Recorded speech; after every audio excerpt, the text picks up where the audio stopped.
Plastic was invented in 1907 as a cheap, light and durable substance.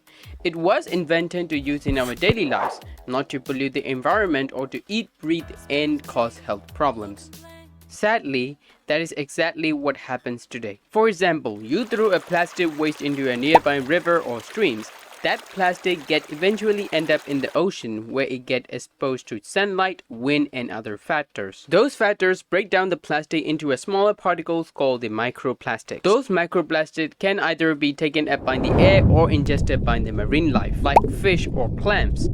So in the end, we breathe or eat the microplastic containing air and foods.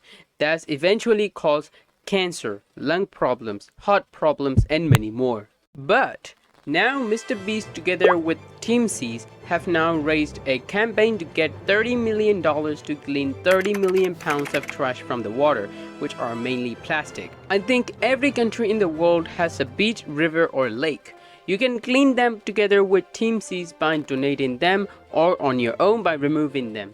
In that way, we can clean more than 30 million pounds of trash. I don't know how many people will watch this video, but as always in MDKB and for Teamseas, every view and person counts. Imagine with only days of work, you can get a new beach or a new place to hang out with your friends nearby your house.